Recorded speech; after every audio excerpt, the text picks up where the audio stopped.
Well, hey guys and gals, welcome back to another...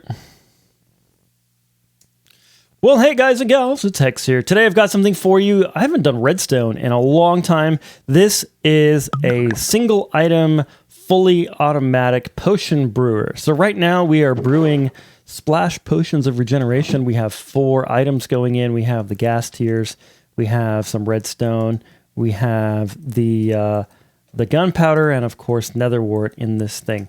Water bottles start here. They go into the deal. They fully auto-gen. All of the different ingredients end up into the little potion, and then it spits them out here into this barrel right there.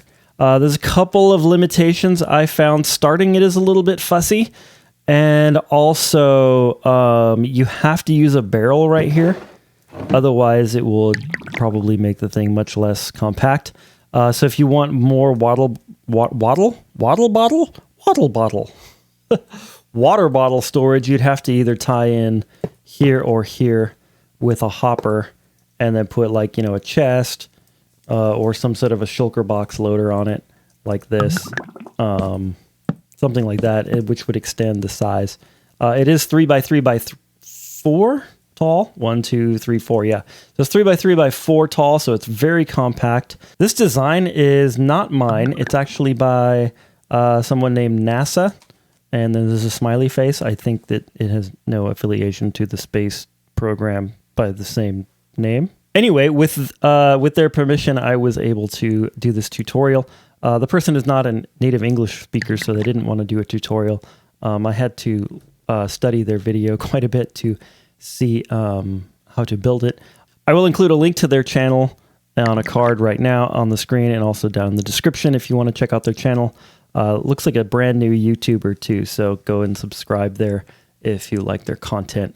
That'd probably help them out quite a bit. As with all of these potion things, it's possible that the droppers might be in a different order in your world. It kind of depends on server, and I believe it also depends on where in the world you are, and where in the world, where in the Minecraft world you are, and which direction it is facing. So keep in mind that you might have to switch around a couple of the droppers. It's possible. I don't know if this design is as subject to that issue as other designs. This is also for Java only, as far as I know. I don't know if this works in Bedrock. You'd have to try it. All right, to build this thing, you're going to start things off with a barrel. This is going to be the output of your potions, so where your potions will go out. I believe you could also use a double chest there if you wanted to, or possibly a shulker box or shulker box unloader. This barrel doesn't get powered, so it can be a chest actually. Then you're going to place a hopper right there with a brewing stand on top of it, and then you're going to take 2 blocks of your choice, and put them right there and there. I'm using this polished deep slate, but it can be any solid block that is capable of conducting redstone. Then you're going to take some redstone dust, put it on top of those 2 blocks, just like that. Next to this block, you're going to place a block up and back, so it's actually right behind the brewing thingamabob, whatever that's called. And one right there. And you're going to place a block right there and one right there. Then you're going to take a redstone torch, place it right here, and a piece of dust right here. Just like that. Then we're going to take another hopper and point it into our brewing stand on the side like that. So you're going to shift click and place it on the brewing stand. On top of this here hopper, you're going to place a barrel. I like the way it looks pointing up like that, but you could do it any which direction. Then you're going to go ahead and place a hopper facing into that brewing stand like that. So you have this. All right, then you're going to place a comparator right here, a comparator facing this way like that. Then you're going to place a furnace with a single stackable item in it. So stackable to 64, just place any item into that slot of the furnace. That will give this an output here, and also it will compare that with this. Then right here, you're going to face a dropper pointing up like that. Then you're going to have a repeater right there pointing from this dropper into this barrel.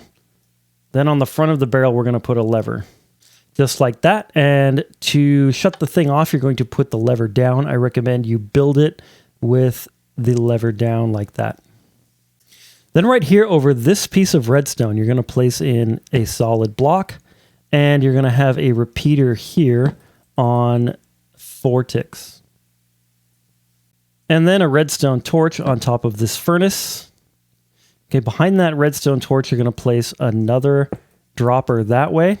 And then you're going to place a dropper facing into this hopper right here. So see where the dropper mouth is right there facing into that hopper. And then you're going to place in a dropper that way like that. And then you're going to take some more hoppers and you're going to place one facing down into that hopper there.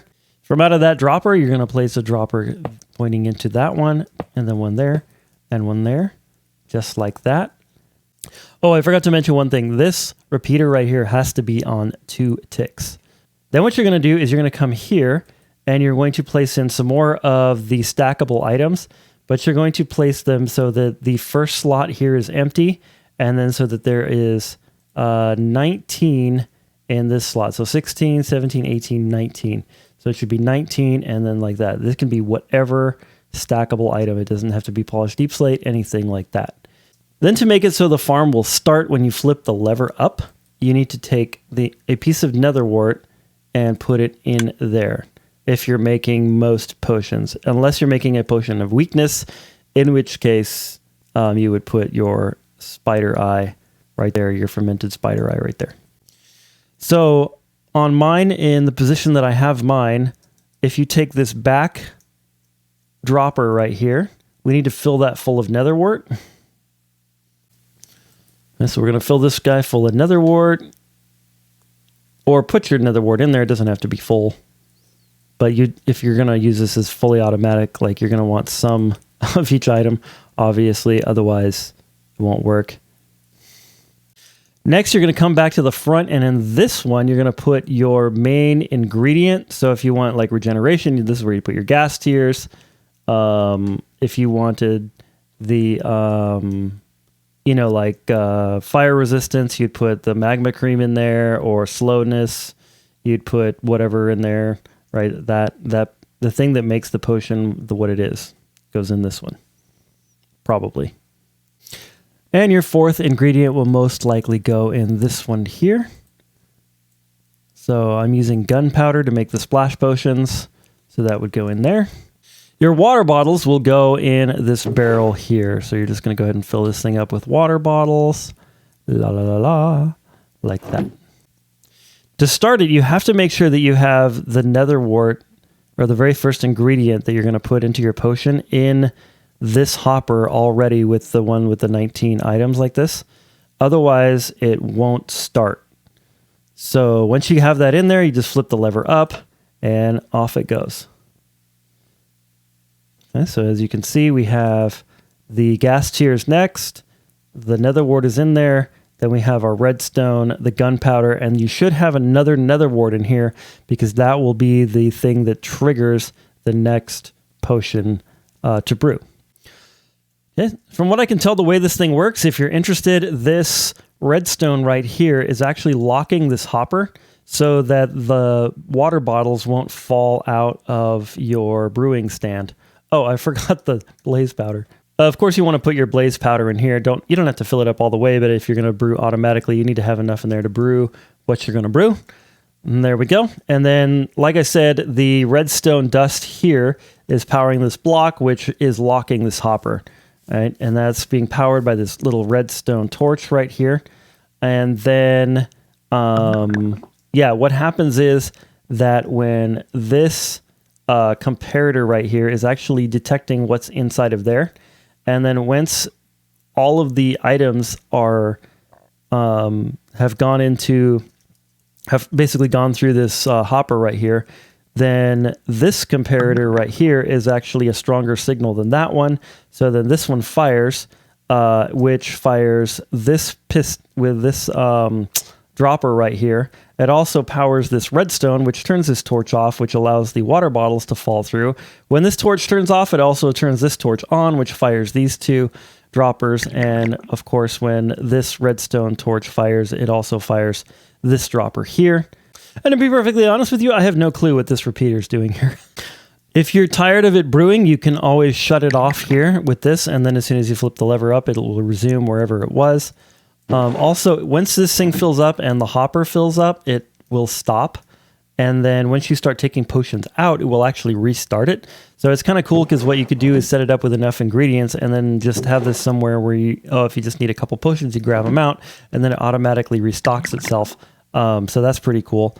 The other thing is that if you, like I said, if you want more water bottles in this, all you would do is put a hopper there, and then you can put more water bottles with more chests or some sort of shulker box situation, or you could do another barrel.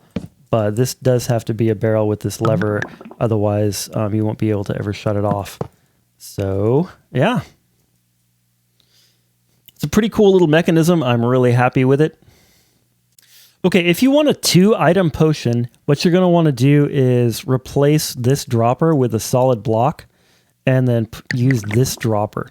Or you could just keep that dropper there and not use it and just use this dropper for one of the 2 items.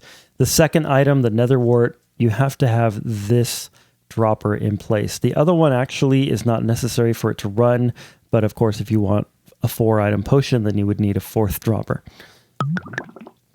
For a 3-item potion, you'd want to put the main ingredient in here. You want to put the modifier, so redstone dust or glowstone dust or whatever in that one, and then you want to put the nether wart in this one. And then, of course, you saw the 4-item, the full thing there. Okay, I figured out what this repeater is for.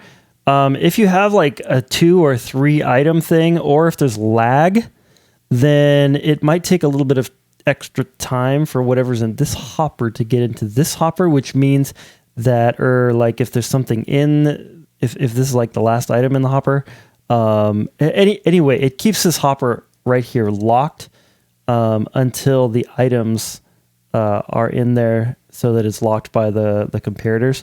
Because I was having an issue when I took and did the 2 potion one where the water bottles were sort of slipping through, and so this repeater prevents them from slipping through when this is powered right here, and that's unpowered, because that actually would unpower this redstone, so it powers this hopper so that it just keeps things from slipping through. Let's put it that way.